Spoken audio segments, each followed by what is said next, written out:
Hello नमस्कार दोस्तों, हमारे चैनल में आपका स्वागत है। हाँ तो दोस्तों, आज हम जो आपके साथ ब्लॉग शेयर करने जा रहे हैं बहुत ही अच्छा है दोस्तों। एक फौजी लड़की मतलब फौजी जो रहते हैं उनकी एक लड़की रहती है दोस्तों, और उसकी शादी हो जाती है।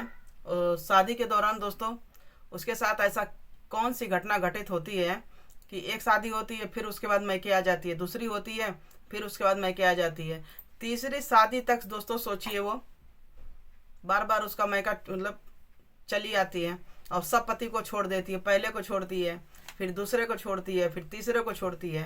तो दोस्तों उसके साथ ऐसा कौन सी घटना घटित होता है, इसी ब्लॉग के जरिए हम आपके साथ शेयर करेंगे कि आखिर उस लड़की के साथ ऐसा क्या होता है कि तीनों शादियां उसके साथ सक्सेस नहीं होती हैं। तो दोस्तों चलिए देर न करते हुए इस ब्लॉग को आगे बढ़ाते हैं। तो दोस्तों जो फौजी रहता है वो कन्नौज ज़िले का रहता है। तो कन्नौज में दोस्तों वो फौजी अपना जॉब करता है और वहीं पर परिवार लेकर रहता है। और उसके जो परिवार में दो बेटियां रहती हैं और दो बेटे भी रहते हैं। तो इसकी जो बड़ी बेटी रहती है बहुत पढ़ी लिखी रहती है, इतनी पढ़ी लिखी रहती है तो कि उसके लिए सोचिए, अब सोचते हैं कि कोई अच्छा लड़का मिले, और खूब सुंदर भी रहती है। अब इस प्रकार दोस्तों होता क्या है, अब सुंदर के अनुसार वो घमंडी भी बहुत ज़्यादा रहती है। फिर दोस्तों उसकी शादी के लिए बात चलती है तो पहले ही बोल देती है कि खूब अच्छा खासा लड़का होना चाहिए और सरकारी लड़का होना चाहिए, तभी हम शादी करेंगे, पूरा ऐश और आराम होना चाहिए।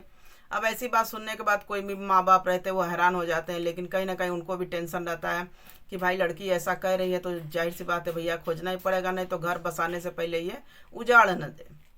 तो दोस्तों वो जो लड़की रहती है फौजी की लड़की, तो फौजी भैया ढूंढने में लग जाते हैं। फिर उनको इत्तेफाक से एक सरकारी लड़का मिलता है जो वो भी फौज में ही रहता है, जो फौज में रहता है। इस प्रकार दोस्तों वो लड़की की शादी हो जाती है। लड़की का नाम रहता है सुप्रिया। तो जब लड़की की शादी होती है, पहला आदमी उसका नाम रहता है विनोद। तो विनोद के साथ दोस्तों उसकी शादी होती है और शादी के बाद दोस्तों हंसी खुशी जीवन चल रहा था, सब कुछ चल रहा था। लेकिन उस लड़की जो सुप्रिया थी उसके में एक आदत इतनी खराब थी दोस्तों कि वो क्या करती थी, फ़ोन में लगे घंटन सबसे बातें किया करती थी। अब बातें करने के जब आदमी लग जाए औरत, तो सोचिए घर का काम कैसे होगा। अब इधर घर में उसके ससुर थे, ससुर भी भूखे पेटे रहते थे सब कुछ। अब इधर न टाइम पे उनको खाना मिले न कुछ मिले, तो ससुर भी परेशान रहते थे कि कैसी बहू आई है, ना घर में टाइम पे खाना मिल रहा है ना पानी मिल रहा है। फिर दोस्तों ऐसे धीरे धीरे धीरे वो इंतज़ार करते रहते हैं। फिर एक दिन जो है कहते हैं लाओ देखूँ आखिर बहू ऐसा काम में लेट क्यों करती है। तब दोस्तों उनके ससुर जो रहते हैं तो बहू का पीछा करते हैं कि देखें ये करती क्या है, उस पर नज़र रखते हैं। तब बहू पर जब नज़र रखते हैं तो पता चलता है कि वो तो भैया दिन भर मोबाइल में बातें करती है किसी लड़के से। और इसी वजह से जो है घर का पूरा काम पेंडिंग में रहता है, पीछे रहता है, और ये किसी लड़के से हमेशा बात करती है। फिर अब ये पुलिस जो फौजी के पिता रहते हैं वो करें बेचारा क्या करे, डायरेक्ट ऐसे बोल देते किसी पर इल्ज़ाम अगर लगा दीजिए तो सोचिए जाहिर सी बात उनके मन में क्या चलेगा। यहाँ पर फौजी के जो पिता थे विनोद के, वो भी सोच रहे थे कि हाँ सही है, कुछ सबूत होना चाहिए तभी तो इसके खिलाफ कुछ आदमी कहीं कुछ बात करेगा, बेटे को बताएगा, नहीं तो बेटा भी कहेगा ससुर जो है बैठ के हमारी औरत पे ऐसा ऐसा बात करते हैं, लांछन लगा रहे हैं। तब दोस्तों उनके ससुर करते क्या है, एक दिन अपने बेटे से कहते हैं कि ऐसा करो विनोद, तुम्हारी बहू जो है किसी से बातें करती है सब कुछ है, और तुम ऐसा करो इस बात को सत्यापन के लिए इसका मोबाइल चेक करो। अब जो विनोद रहता है दोस्तों वो देर न करते हुए अपनी वाइफ सुप्रिया का मोबाइल चेक करने के लिए मांगता है, बोलता है ऐसा मोबाइल लाओ मुझे बात करनी है। तो सुप्रिया जो बिल्कुल चौंक जाती है, वो कहता है ऐसा क्या है, तुम मेरे मोबाइल में क्या चेक करोगे। तो वो कहता है नहीं मुझे चाहिए। तो जाहिर सी बात भैया पति से कौन वो कर सकता है जिग जिग। तो वो सुप्रिया थी भाई, पति को अपने दे दी। अब वो बेचारी कुछ चीज़ जान नहीं रही थी कि आज मेरा बंटाधार होने वाला है। फिर दोस्तों वो करता क्या है, सेटिंग के अंदर जाके कोई ऐसी मेमोरी लगा देता है कि जिससे ये कहीं भी बातें करे तो उसका पूरा रिकॉर्ड हो जाएगा। अब ये बेचारी जान नहीं रही थी। इसकी आदत तो वही थी, सुबह उठना मोबाइल लेके बैठ जाना, गप सड़के करना। अब इधर इसका पति बेचारा तो दिन भर जाके ड्यूटी करे सब कुछ करे, इधर ये मौज मस्ती कर रही थी। फिर धीरे धीरे दोस्तों एक दिन क्या किया, 2 से 3 दिन होता है, वो मोबाइल इनकी चेक करता है, मेमोरी निकाल लेता है, पूरा भैया रिकॉर्ड का काला चिट्ठा जो है उस अपने हाथ पे ले लेता है।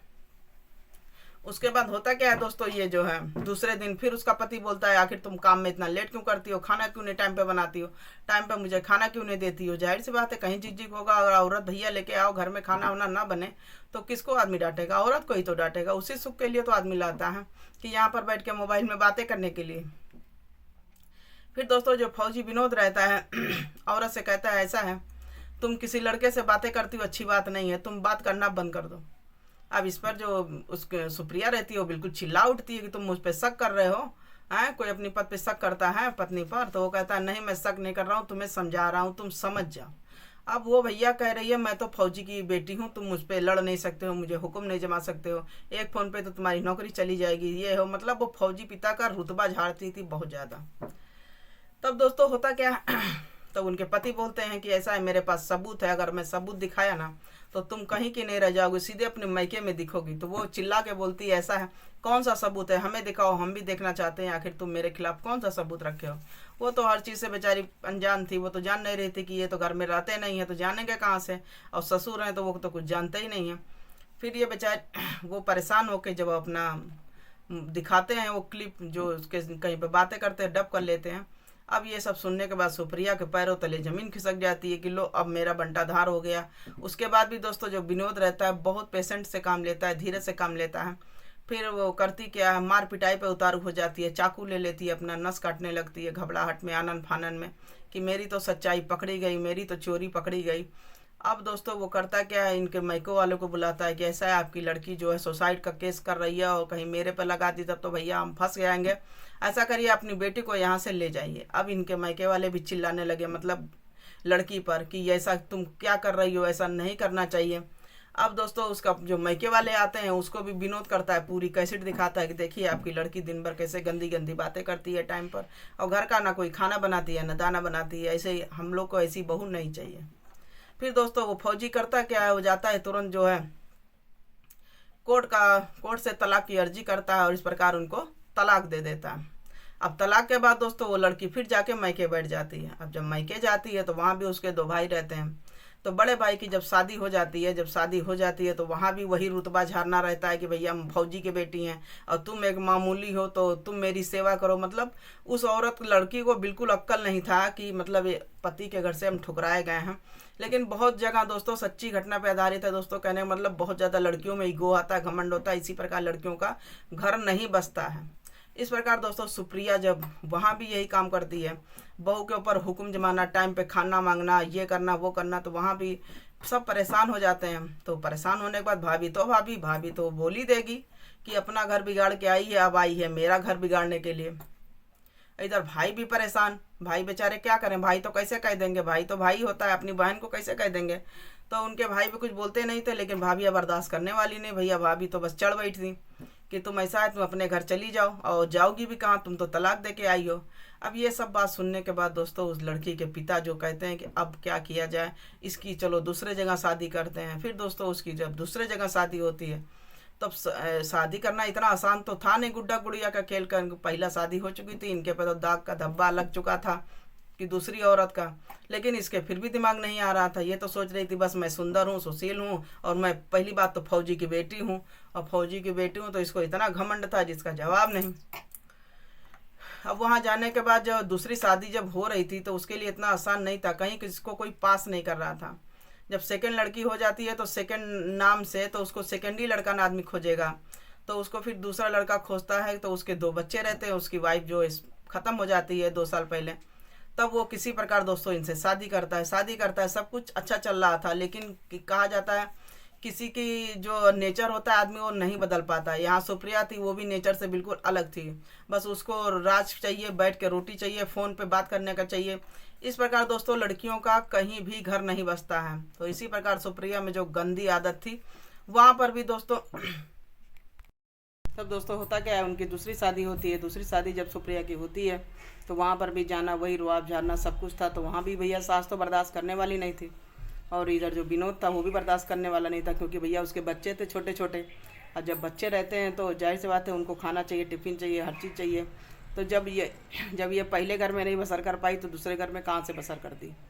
इस प्रकार दोस्तों वहाँ भी ऐसे कलह होता रहा, लड़ाई होता रहा, दंगा होता रहा। वहाँ पर भी जो है इसका घर नहीं बसा, ये चुपचाप फिर मायके चली आती है। अब जब मायके चली आती है फिर वही भाभीियों का रवैया, इनको कौन बर्दाश्त करने वाला है। इनको तो यही घमंड था कि हम फौजी की बेटी हैं, सब कुछ है। फिर दोस्तों ये वहाँ भी इनका बसर नहीं होता है। फिर ये 3 साल घर पे बैठी रहती हैं। 3 साल जब बैठी रहती हैं तो ऐसे लड़कियों का दोस्तों कहीं भी घर नहीं बसता है। कहने का मतलब है कहीं भी अगर जाएं, लड़कियां अगर जाती हैं तो आदमी सोचता है चलो घर भरेगा, सब कुछ है। लेकिन अगर इस तरीके का संस्कार उन लड़कियों के अंदर हो तो कहीं भी घर बसने वाला नहीं होता है। ये दोस्तों ब्लॉग हमारा सुनाने का मकसद किसी को मन को आघात नहीं पहुंचाना है, चोट नहीं पहुंचाना है, बस एक प्रकार से जागरूक करना है कि ऐसे ऐसे दुनिया में अगर हो रहा है, बहुत जगह होता भी है, तो सचेत रहें और दिमाग से काम लें। क्योंकि शादी ब्याह में दोस्तों बहुत ज़्यादा पैसा लगता है। उन बहनों से कहना है जो इस प्रकार का नेचर रखती हैं वो त्याग दें। और माँ बाप बहुत मेहनत से शादी करते हैं, सब कुछ करते हैं, उनकी मान मर्यादा बनाए रखें।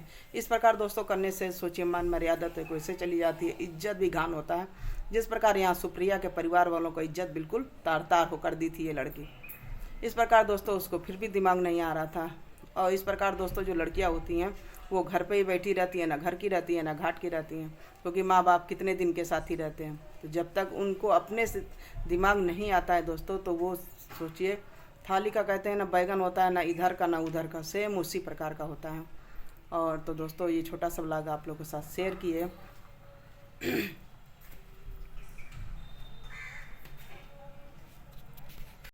तो ये छोटा सा व्लॉग आप लोगों के साथ शेयर किए, कैसा लगा, अच्छा लगा और लाइक शेयर कमेंट जरूर करिएगा।